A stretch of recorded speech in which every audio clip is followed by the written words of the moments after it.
De retour à l'antenne, cette fois-ci avec le consultant politique Agapit Napoléon Mafourican, expert électoral par ailleurs. Bonjour à vous Agapit Napoléon Mafourican. Bonjour Angèle, bonjour à tous nos téléspectateurs, bonne fête des religions de Gênes à ceux qui les fêtent, en tout cas, une belle journée. Ensoleillé par ailleurs ici à Cotonou, un clin d'œil à nos amis, siège à Parakou par ailleurs. Vous l'avez certainement suivi dans l'édition Le Point fait par la Sénat. Eh bien, c'est aujourd'hui que la dernière cantine attendue est arrivée dans les locaux de la Commission électorale nationale. 72 heures après le vote, je pense qu'il y a quelque chose qui n'a pas bien fonctionné. Et bon, on ne va pas assaillir la Sénat de critiques parce qu'elle a fait de son mieux. Je pense que nous devons parfaire nos procédures, non seulement les parfaire, mais je pense qu'avec le développement des technologies de l'information et de la communication, on doit faire confiance aux coordonnateurs d'arrondissement et pourquoi pas, comme la Sénat a commencé par désigner des points focaux communaux, je pense que à défaut des coordonnateurs d'arrondissement, les points focaux communaux doivent pouvoir centraliser là, et pour que 24 heures après, on puisse donner les grandes tendances. La cantine peut venir 50 jours après. L'essentiel est que 24 heures après, on nous donne les grandes tendances. Dans les grands pays, c'est aussitôt le bureau de vote fermé. Autrement que la Sénat essaye peut-être d'avoir des instituts de sondage vraiment assez pointus. Moi, je connais un institut et je ne lui fais pas la publicité à l'Institut Bénin des sondages, l'IBS, qui, il y a quand même 20 ans, déjà donnait des tendances qui étaient proches de la réalité. Et je pense que les données se sont affinées avec le temps. Donc, je pense qu'il faut évoluer un peu pour que 72 heures après les votes, on ne soit pas encore à spéculer. Ce n'est pas normal. Aujourd'hui, en 2023, on peut aller plus loin. Donc, toujours pour éviter toute exagération, justement. Non, il n'y a pas, je vous dis, le déploiement se fait devant tout le monde. Les compilations se font devant tout le monde. Au niveau de l'arrondissement, devant tout le monde. Alors, dès lors, je pense que ces données qui ne sont pas contestées peuvent déjà faire l'objet de compilation au niveau d'arrondissement, au niveau tout de même de communes. On a 77 communes. Je pense qu'il suffit de budgétiser l'opération. C'est une compilation simple, c'est-à-dire une sommation d'arrondissement sur arrondissement pour avoir les données communales. Donc, même si les données communales sont livrées brutes, c'est qu'on aura 77 données.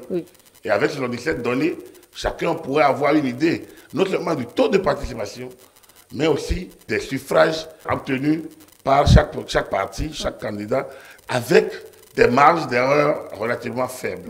Ça nous permettrait de connaître un peu la réalité. Je pense que ça mettra moins de pression aux médias parce que notre devoir est d'informer et les populations attendent. On ne peut pas attendre 5 jours, 4 jours après une élection en 2023. Il y a 20 ans, c'est déjà 3 jours que ça durait. Alors donc, 3-4 jours. Alors maintenant, 3 jours, c'est maintenant qu'on a les cantines, ça pose quand même un problème. Je pense que si les députés qui vont être élus peuvent essayer d'améliorer au niveau du code électoral, de donner la main à la Sénat pour qu'au niveau communal, on fasse une compilation publique. Et que donc les données soient mises à la disposition des populations. Je pense qu'on ferait du bon travail. Les préfectures ont les données. En fait, ce qu'on ne sait pas, les préfectures ont les données et les transmettent. Et les transmettent au ministère de l'Intérieur. En fait, là où on est, je suis convaincu que le ministère de l'Intérieur a les données. Et donc, mais puis son rôle n'est pas de s'immiscer dans l'élection, elle se garde. Sinon, moi, il y a eu dans une certaine vie, j'ai participé à les transmissions par radio des données sur Cotonou. J'ai participé à ça, j'ai vécu ça toute la nuit, jusqu'au petit matin. Le lendemain, pour ne pas dire que c'était en 2011, le lendemain, nous savions tous qu'il y avait un chaos. Voilà, donc c'était évident. Et ça a été annoncé après par Mali Dominant, que je salue ici par ailleurs, et qui en passe d'être l'UBR, à Djougou, le maire de la ville. Donc, c'était à l'époque dans une autre vie aussi pour lui. Alors, donc, c'est dire quoi? Que c'est possible d'avoir ces données. Il suffit de se donner les moyens et il faudrait qu'en 2026, lors des élections générales, il y ait d'autres manières de fonctionner, d'agir pour que 24 heures tout au bout, à défaut de ce que la nuit, la Sénat puisse nous dire, chers amis, le dernier bureau de vote est fermé à telle heure. Voilà les tendances que nous avons reçues de nous et voilà. Alors, quand c'est dit, mais pour le faire, il faudrait que les données soient clair pour tout le monde, pour qu'on ne dise pas, on ne taxe pas la Sénat de ci ou de ça. Je pense que ce n'est pas prudence.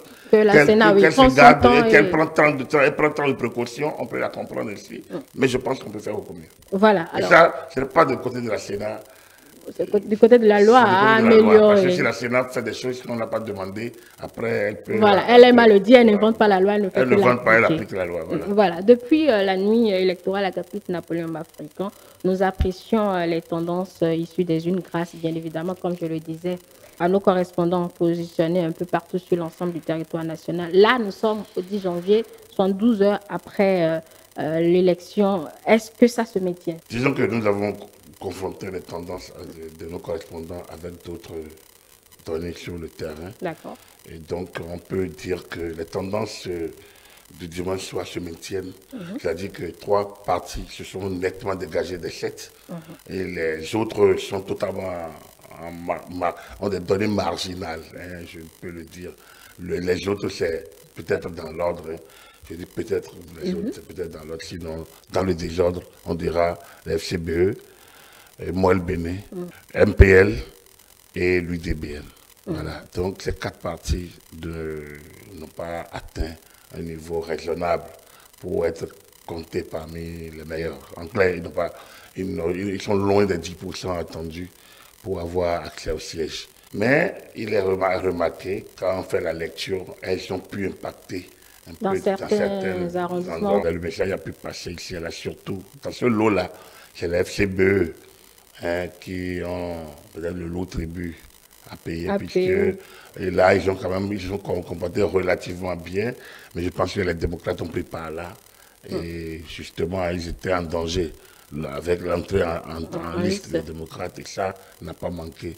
Les FCBE, comme je l'ai dit, n'ont pas pu se positionner, ils sont de l'opposition. On leur a fait une très mauvaise campagne sur le terrain en disant que c'est le troisième parti, le parti de talent. Ils ont radicalisé dans leur discours, mais il y a un discours plus démagogique en face et qui a pu être fatal. Donc voilà, ça c'est d'abord pour le FCB. Les autres partis seraient, bon, le MPL, bon, voilà. Sont nouvellement je pense que leur s'emballer encore du temps pour être impactant. Donc, peut-être qu'il faut faire, ce n'est pas de balayer, c'est beaucoup plus de réfléchir, de cogiter et d'aller à des réflexions meilleures. Je sais le travail qu'ils ont fait. Et surtout, quand vous voyez le début de MPL, je pense qu'ils ont bien fait de se ranger dans l'ordre républicain. Et donc, leur passage dans les élections, on ne peut pas dire que c'était négatif. C'est vrai, il y a eu des discours un peu extrémistes, façon, on va tout casser. Je ne pense pas que c'est de ça qu'on a besoin. Ils peuvent faire passer leurs idées autrement. Et bon, j'espère qu'avec le temps, ils vont essayer de se moduler, de mûrir plus, et peut-être d'affiner, d'arrondir le discours pour pouvoir vraiment se faire prendre au sérieux. Moi, les UDBN n'auront plus le choix. Moi, les UDBN, ils ont le choix. Ils ont le choix toujours d'exister.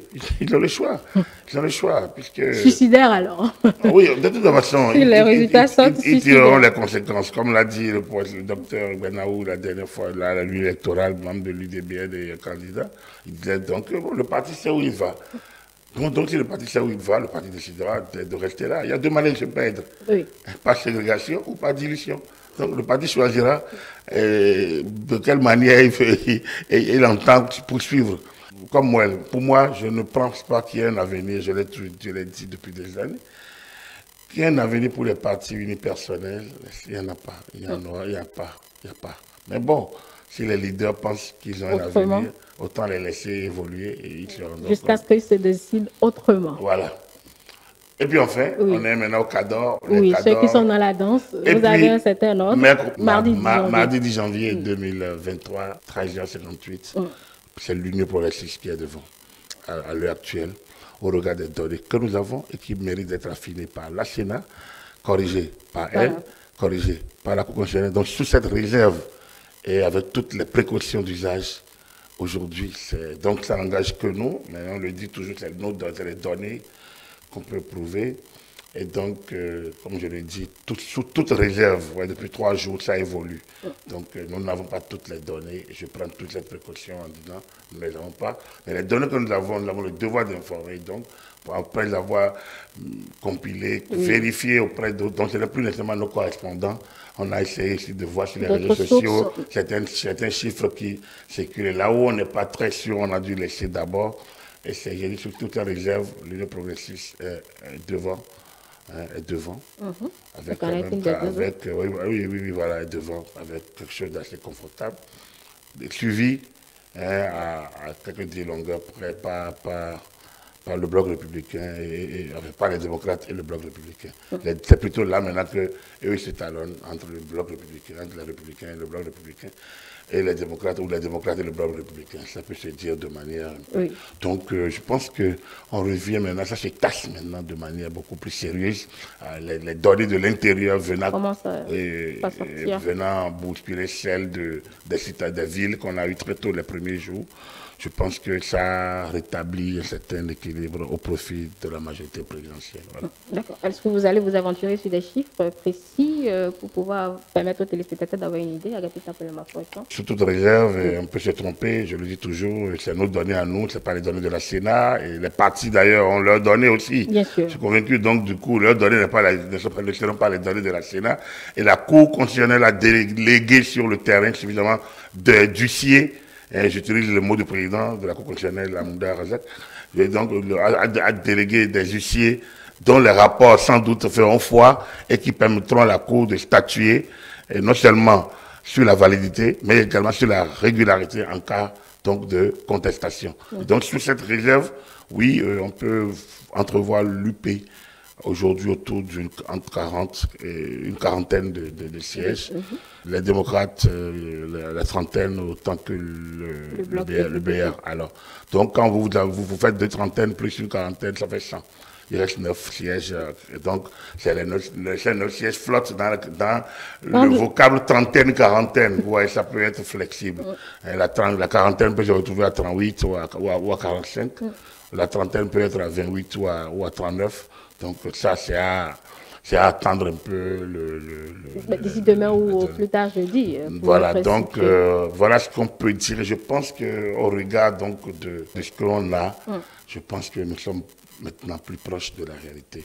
Mais je prends toujours des pincettes de dire aux téléspectateurs que nos données sont les nôtres et que nous attendons celles des données officielles. Voilà. Au vu de ce que vous avez, Agapit Napoléon Bafouékan, on va revenir sur ce taux de participation que vous évoquiez déjà hier, qui n'était pas, je ne veux pas dire acceptable, mais qui n'était pas particulièrement élevé, contrairement à ce qu'on annonçait, pensant que bon, l'entrée en scène de ces partis de l'opposition allait faire évoluer ce taux de participation. Donc, je voulais que vous reveniez là-dessus. Est-ce qu'au vu des données que vous aviez, eh bien, ce taux de participation a entre-temps changé d'une certaine manière? La question du taux de participation, on peut la traiter après, un peu dans un cadre un peu plus rationnel, lorsqu'on aurait toutes les données. Mais là où on est aujourd'hui, je pense que, un peu comme les données que nous avons, autant le soir du vote, nous pensions l'avoir entre 40 et 50. Autant aujourd'hui, on fait marche en arrière. Je pense que c'est vraiment plus... C'est encore plus bas. C'est plus bas qu'on ne le pensait. Vous voyez, il y a des endroits où c'est quand même bas. La 5e, par exemple, les données sont suffisamment bas. Et on rabaissé le quotient électoral. Vous avez partout, je n'ai pas encore vu dans les données que j'ai un endroit où on a dépassé les 50%. On est dans les 12% parfois, une vingtaine de pourcentages parfois. Vous voyez 100 et quelques inscrits, 100 et quelques mille inscrits, vous avez moins de 20 000 votants parfois. Et les suffrages exprimés parfois dépassent parfois les bulletins nuls. Ça rapproche parfois les suffrages exprimés. Il y a quelque chose qui a mal tourné. Il va falloir un discours qui rebooste, qui booste l'électeur. C'est vrai. Même si à 1%, nos élections vont être validées parce qu'il n'y a pas de seuil de validation au niveau du taux de participation. On ne va pas même en arriver là, finalement, ou même à l'obligation du vote comme dans d'autres pays comme la... Il y a deux tendances. Il y a deux tendances. Donc je dis aujourd'hui, sous toute réserve, hein, aujourd'hui sous toute réserve, ce que diront les organes habilités, la Sénat et la Cour constitutionnelle, je pense que nous sommes autour de 30%. On est à 30,8, 30%, ça peut dépasser un peu les 30%. Mais on ne peut pas atteindre les 40% parce que les données sont basses. Les données sont basses et ne sont hausses nulle part. Et ça, je pense que les partis politiques ont un grand rôle à jouer. Ont un très grand rôle à jouer. J'ai pu percevoir qu'il y a eu une sorte d'individualisation de la campagne. Normalement, on devrait avoir beaucoup de votants parce que le candidat ou les candidats doivent avoir fait les actions plus localisées. Je ne dis pas d'aller faire du porte-à-porte, mais convaincre le chef de quartier, convaincre les groupements de jeunes du quartier que leur intérêt, c'est d'aller voter. Parce que s'ils ne votent pas, si ceux qui vont voter vont décider à leur place. Oui, là où il y a 12%, mais ces 12%-là ont décidé à la place des autres. Bien sûr. Alors que s'il y avait peut-être 20%, 30%, peut-être que ça aurait été autre. Là où il y a 30%, s'il y avait peut-être 50%, peut-être que ça aurait été autre. Il faudrait que les Béninois comprennent. Et c'est cela, le travail que moi je pense que les organisations de la société civile peuvent faire. Moi je vais dire des choses qui sont comme les boutades, mais enfin, que les gens ne vont pas toujours aimer. Il y a une salle de situation électorale. Voilà, moi j'ai rien contre. Mais c'est un doublon qui n'a pas de valeur. Doublon par rapport à... C'est un doublon par rapport aux organes qui n'a pas de valeur. Parce que sa seule valeur, comme l'a dit le SG de la Cour constitutionnelle, bon, on aime, bon, on vous soutient, mais la Cour constitutionnelle même délègue ses huissiers sur le terrain. La Sénat met en place un dispositif. Parce que la société civile peut travailler à faire sortir les électeurs. Ça, par exemple, c'est un travail que l'État ne peut peut-être pas faire directement et que la société civile peut aider à faire. À quoi ça valeur les partis politiques? C'est leur rôle. Oui, d'accord. Mais à quoi ça valeur une sorte de situation lorsque les instances habilitées à faire les chiffres sont sur place? On va me dire, mais lui, nous disait, non, je ne dis rien. C'est mon analyse. Je le dis sans gêner personne, je l'ai toujours dit, pour moi, la société civile doit opérer sur un champ qui est laissé vide. Hein, pour pouvoir, nous devons avoir confiance en nos institutions. Mais donc, les institutions en charge de faire le travail, il faut les renforcer pour qu'ils fassent bien le travail. Et c'est le travail qui fait foi. Donc, même s'il y a d'autres chiffres, ça ne peut pas faire foi. Donc, première chose. La deuxième chose, c'est que il y a des secteurs, il y a des champs qui sont laissés vides, ouverts. C'est là qu'il faut aller travailler. Peut-être qu'il y a des situations qu'on ne prend pas en compte dans le vote. Peut-être que le vote du dimanche n'est peut-être pas le meilleur jour de voter. Et que le meilleur jour peut-être en semaine. Parce que moi j'estime que les gens, quand le gars va au culte, il revient, peut-être qu'il a envie de dormir. Je ne sais pas. Alors je ne sais pas quelle étude nous a amené au dimanche. Peut-être qu'il y a eu une étude, je ne sais pas. Et ainsi de suite. Alors, maintenant que la loi a fixé les moments électoraux entre février et avril, par rapport aux élections générales, c'est peut-être que ça, il faut travailler. Pour moi, lorsque je vois des acteurs de la société civile, avec leur gilet, faire des tours, hein, haranguer les gens, leur demander de sortir massivement pour aller voter, pour le parti de leur choix, ou le candidat de leur choix, de dénoncer tout, ça, on est dans l'action de la société civile, pour moi. Donc, et maintenant de le faire, ils ont quelques messages de sensibilisation à l'approche de vous savez, il faut cumuler, il faut répéter, il faut maintenir la pression. Pour moi, là où on n'a pas besoin de mettre les moyens, enfin, de mettre les énergies et les moyens, ce n'est pas la peine de les faire. Je pense que, vous voyez, avant, et même dans la Grèce antique, on payait parfois les électeurs pour aller voter. Si. Oui, on payait parce que la personne qui sort de chez lui pour aller voter, c'est un temps qu'il perd. Oui. Et on va dire que c'est son intérêt. Non, lui n'a pas tout conscience de l'intérêt. Vous pensez que la vendeuse de canard de mon village pense qu'elle a un intérêt à aller voter pour quelqu'un? Et elle dit, mais moi, ma voix seule va faire quoi dans tout ça? C'est ce qu'il pense. Mais n'est pas conscience que 1 plus 1 font 2 et que c'est la goutte d'eau qui remplit le vase. Mais il faut lui expliquer que lui attend, qu'on boit là, le vin de palme là, que pour que le vase soit rempli, que c'est pim, que j'ai un goutte d'eau. Oui. Et que c'est la même chose pour les suffrages. Et que sa voix compte. Sa voix compte. On peut dire ça, mais peut-être que ça passe à la télé, c'est bon. Mais lorsque ça répète à la télé, ta voix compte plusieurs fois. Et au même moment, dans les médias, la presse, au même moment, à l'église, le prêtre le répète. Parce que c'est son travail aussi. Au lieu, il n'a pas à se mêler des lois électorales. Non, mais il n'a pas à se mêler des lois électorales. Il a à sensibiliser les siens pour l'application des lois que les gouvernants votent. Voilà le travail qu'on doit faire. Donc, à l'église, dans les mosquées, dans les synagogues, au niveau de la société civile. C'est le travail qu'il y a à faire. Sensibiliser sur les bons comportements citoyens et laisser les organes en charge des élections faire leur travail. C'est ma conception de la gouvernance. Et je pense que nous avons été à la même école pratiquement de la gouvernance. Et donc, pour moi, je ne comprends pas qu'on puisse faire des doublons là où l'État est déjà habilité.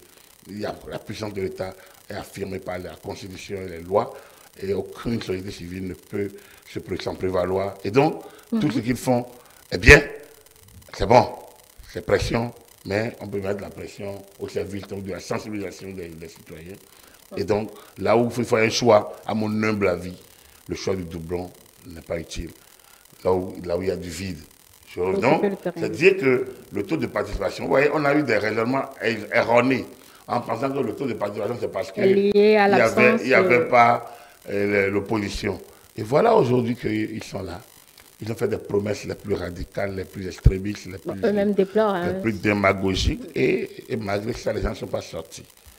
Et donc, quand vous regardez 3 jours après le scrutin, vous vous rendez compte que c'est pratiquement le même nombre d'électeurs sortis il y a quelques jours, c'est encore moins. Et le fait que ça se tasse au profit de la majorité ne surprend plus, puisque autant le premier jour, on avait tendance qu'il y ait plus d'électeurs, et donc que l'opposition ait pris un peu de l'avance. On ne l'a pas dit. Aujourd'hui, on se rend compte que plus ça se tasse au niveau des taux de participation, plus ça se tasse au profit des camps de la majorité. Quand on prend l'UP et le BR ensemble aujourd'hui, ils sont largement devant les démocrates en termes de sièges. Et donc, l'analyse doit pouvoir en tenir compte. Voilà. Dès lors que la Sénat et la Cour constitutionnelle rendraient public leur verdict. Voilà. Ce qui est certain, on va revenir forcément là-dessus après donc, ce verdict de la Sénat et de la Cour constitutionnelle. Parlant justement toujours de ce taux de participation, maintenant, Agapit Napoléon Mafricain, on peut relativiser l'effet Yahi. Oui, on va devoir relativiser l'effet Yahi. Parce que du nord au sud, pour regarder les résultats, quand on prend la troisième circonscription électorale, par exemple, là, ce n'est pas les démocrates qui gagnent. On a quelques données de réserve ici qui ne sont pas des données définitives, mais ouais, les chiffres sont là. Non, l'effet Yahi a été. C'est à relativiser. Ça a estompé. Ça s'est estompé. C'est sûr que quand vous voyez à Parakou, par exemple, qui fait partie de la 8e circonscription électorale, c'est la ville dans laquelle ça a été vraiment à Savé, qui est la localité. L'autre localité de Boni-Yahi, oui, ça s'est vraiment remarqué. À Tchaoro, oui. Donc, ça veut dire quoi? Ça veut dire simplement que, comme nous le disions, Yahi n'est plus l'avenir. Et il serait dommage que les gens continuent de penser. Yahi est un patrimoine national, c'est-à-dire qu'il a été chef de l'État. Mais on ne doit plus, on ne peut pas bâtir aujourd'hui une stratégie sur Yahi. Il a eu l'occasion de déployer tout ce qu'il sait faire au niveau national. Je pense que depuis 7 ans où il a servi, jusqu'au moment où il a été président de la République, les 2 mandats, il a tout fait, il a tout donné. Il a donné tout ce qu'il peut donner. Et donc, nous ne pouvons pas bâtir l'avenir là-dessus. On peut se baser sur ses idées. Les gens peuvent s'appuyer sur ses écrits, sur ses idées non abouties, et peut-être tenter de les aboutir, de les faire aboutir. Et là encore, il va falloir qu'il cherche beaucoup, parce que dans ces idées non abouties, Patrice Talon a déjà dépassé beaucoup dans ces idées-là. Et moi, je suis prêt à faire le débat avec Eric Ndete, Guy Mitokpe, ou tous ces responsables, Lorraine, il peut même venir à 3. Je peux leur démontrer que là, les données non abouties, les idées non abouties, les visions non abouties de Boni-Yahi ont été largement dépassées sous leurs talons. Et donc, il faudrait repenser le développement. Donc, ça ne peut pas. Un pays n'est pas un homme. Un pays, c'est des idées, c'est une vision, c'est peut-être des programmes. Et donc, est-ce que la vision du gouvernement pour 2060, est-ce que ça, Boni-Yahi l'a pensé? Et qu'est-ce qu'il en pense? Et qu'est-ce qu'il ne dit pas le gouvernement? Qu'est-ce qu'il a dit? Est-il en opposition avec ce que le gouvernement, le programme 2060 du gouvernement? Donc, voilà des questions comme ça sur lesquelles on doit. Mais il y a quand même des intellectuels dans cette partie-là. On doit soulever ce débat-là et essayer d'aller maintenant à la base pour les exploiter. Aller s'aligner mécaniquement derrière un homme, ça c'est personnalisé. L'État, et l'État n'est pas personnel, l'État est impersonnel. Donc, je reviens pour dire, je me rassure aujourd'hui du fait que cet effet a été nettement relativisé. C'est vrai, les démocrates viennent du néant. Il y a plein de gens qui sont inconnus. Et que s'ils ont pu avoir plus de passer à 10%, et c'est relatif 30 et quelques députés, comme je l'ai dit, s'ils sont arrivés à ce niveau-là, c'est déjà beaucoup. Ils viennent de nulle part. Ils ont un logo nouveau. Et donc, on ne peut pas dire, même si on dit que c'est relativisé, c'est quand même beaucoup les 10%. Et donc, ils l'ont eu. C'est énorme. C'est énorme. Mais après, il faut mener la réflexion normale pour y aller à d'autres choses à faire normalement. Et dans la vision de notre État. Vous savez, lorsqu'en 90, on introduisait dans la Constitution la limitation d'âge, c'est justement pour dire, bon, à un certain niveau, moi je ne suis pas d'accord avec, mais j'estime quand même que quand tu as fait 2 mandats, tu as fait l'essentiel. Si la loi te permet d'aller encore, moi, je vais répondre. Mais si la loi ne te permet pas, il faut passer la main et surtout être devenu alors le conseiller public, les recours autour duquel tout le monde vient déposer son offrande ou bien vient prendre de l'énergie, et ainsi de suite. C'est la législative, ce n'est pas la présidentielle. Non, c'est justement les idées de la loi qu'on vote impacte la vision du gouvernement. C'est une collaboration. Vous voyez, quand les gens disent nous allons revenir sur les lois de la République, ce n'est pas normal, ce n'est pas acceptable. C'est cela que nous disons. Ce n'est pas normal, ce n'est pas acceptable. Parce que c'est la vision que partageait Boniaï. Il peut sortir plein de ses écrits et ses discours où il parlait des choses qui ont été faites sous Patrice Talon. La grève, on a voulu limiter les grèves en 2011. Ça n'a pas marché. On a fini par limiter aux magistrats et aux paramilitaires. Je suis haï. Donc, il y a beaucoup de choses. Alors, subitement, on découvre que c'est mauvais et que c'est le Patrice Talon qui amène et qu'il faut revenir sur toutes ces lois-là.